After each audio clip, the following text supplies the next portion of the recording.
کیوں آج مسلمان پستی کے شکار ہیں؟ کیوں آج مسلمانوں کے اوپر ظلم و ستم کی پہاڑیں توڑی جا رہی ہے؟ کیوں آج مسلمان اپنے گھر کو چھوڑ کر ایک ریفیوجی بن کے رہ رہے ہیں؟ آج ایک حدیث کے ذریعے سے ہم لوگ سمجھتے ہیں کہ why are Muslims facing these kind of issues in today's contemporary world؟ اور اس ٹائم کے اندر کیوں مسلمان کے ساتھ ایسے حالات پیش آ رہے ہیں؟ چلے آئے سمجھتے ہیں آج کے اس حدیث کے ایپیسوڈ کے اندر کہ اللہ کے نبی کیا رہنمائی کرتے ہیں اس کے بارے میں۔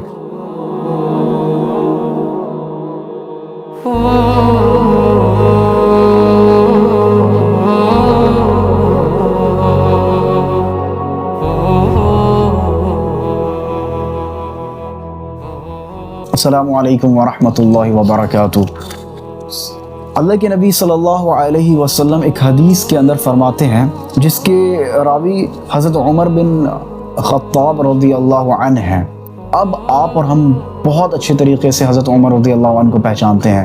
ہی واز دا سیکنڈ خلیفہ آف اسلام، اور ان کی باتیں، وہ تقویٰ کے لیے جانے والے انسان تھے، اور آپ کو پتہ ہے کہ ان کے دور میں اسلام کہاں پہ لائی کرتا تھا اور اسلام کی پوزیشن کیا تھی، تو آپ بہت اچھے طریقے سے اس بات کو جانتے ہیں۔ تو حضرت عمر رضی اللہ عنہ اس حدیث کے راوی ہیں جس کے اندر اللہ کے نبی صلی اللہ علیہ وسلم فرماتے ہیں ان اللہ یرفع بہذا الاقواما ویضع بہ آخرین، کہ اللہ کے نبی نے فرمایا کہ اللہ تعالیٰ بعض قوموں کو اس قرآن کے ذریعے سے اونچائی عطا کرتا ہے اور بعض قوموں کو اللہ تعالیٰ اس قرآن کے ذریعے سے پستی کے میں ڈالتا ہے، گہرائیوں کے اندر بھیجتا ہے۔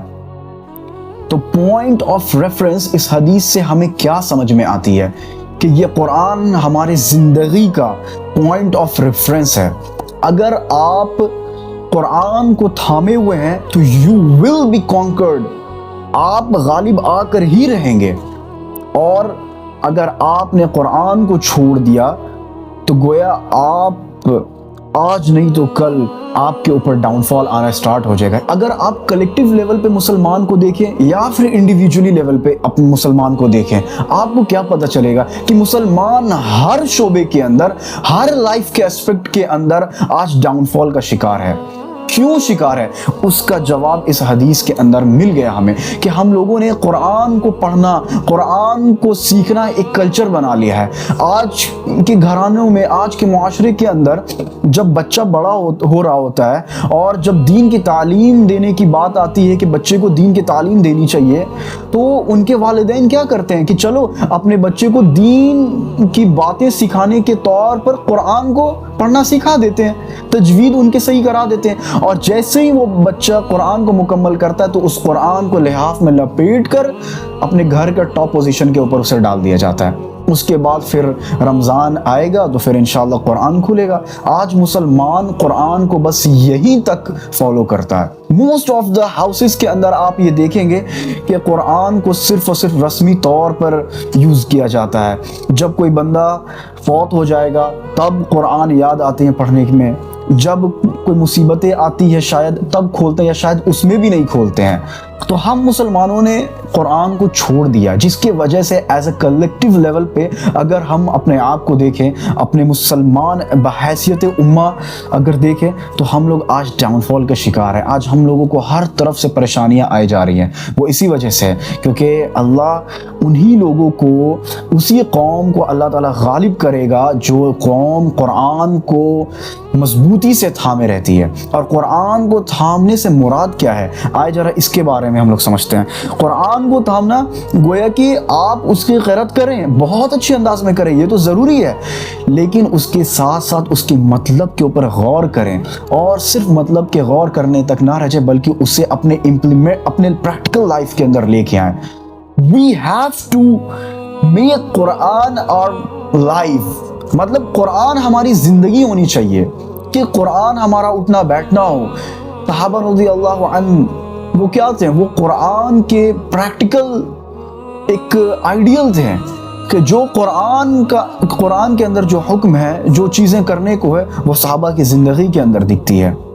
تو ڈونٹ ریسائٹ قرآن بٹ لیو قرآن۔ آپ قرآن کے ساتھ جئیں، قرآن کے ساتھ چمٹ جائیں، قرآن کو مضبوطی سے تھام لیں، تب آپ یہ چیز کو دیکھیں گے کہ انشاءاللہ الرحمن اللہ کی ذات سے امید ہے کہ یہ قوم پھر اٹھے گی، یہ قوم پھر غالب آئے گی، اور یہ قوم انشاءاللہ اللہ کے فضل سے ہر جگہ نوازی جائے گی۔ تمام کے تمام لوگ سے میں یہ گزارش کروں گا کہ اپنے زندگی کے اندر یہ ایک ہیبٹ بنائیں کہ روزانہ قرآن کے کچھ حصوں کو پڑھیں اور سمجھیں، اور خاص طور پر اس کے اوپر عمل کریں، اور لوگوں کو بھی گائیڈ کریں، لوگوں کو بھی ہدایات کی طرف لے کر آئیں کہ آؤ چلو قرآن کے بارے میں جو آج ہم نے سیکھا چلو دوسروں تک بھی اس چیز کو پہنچائیں۔ یہ قرآن کا حق ہے، قرآن کا 4 حق ہے۔ پہلا حق کہ اسے پڑھنی چاہیے، آپ اسے اچھے طریقے سے پڑھیں۔ دوسرا حق کیا ہے کہ آپ اس کے مطلب کو، مطالب کو سمجھیں۔ تیسرا حق کیا ہے کہ آپ قرآن کو اپنی زندگی کے اندر لائیں، اور چوتھا حق قرآن کے ساتھ جہاد کریں، میننگ کہ قرآن کو لوگوں تک پہنچائیں، لوگوں کے دلوں کے اندر اتارنے کی کوشش کریں۔ ہم تمام کے تمام لوگ اس بات کے اوپر عمل کرنا اسٹارٹ کر دیں کہ قرآن کو خود بھی سیکھیں، سکھائیں اور لوگوں تک پہنچائیں۔ آپ دیکھیں گے کہ وہ وقت قریب نہیں ہے کہ اللہ تعالیٰ پھر اس قوم کو اٹھائے گا، پھر اس قوم کو غلبہ عطا کرے گا، پھر اس قوم کو نوازے گا، جیسے صحابہ رضی اللہ عنہ کے ٹائم میں یہ قوم اپنے پیک لیول پہ تھی۔ اسی کے ساتھ میں اللہ تعالیٰ سے دعا کرتا ہوں کہ اللہ تعالیٰ ہمیں قرآن کو پڑھنے کی، اس سے مضبوطی سے تھامنے کی اور دوسروں تک پہنچانے کی توفیق مرحمت فرمائے۔ السلام علیکم ورحمۃ اللہ وبرکاتہ۔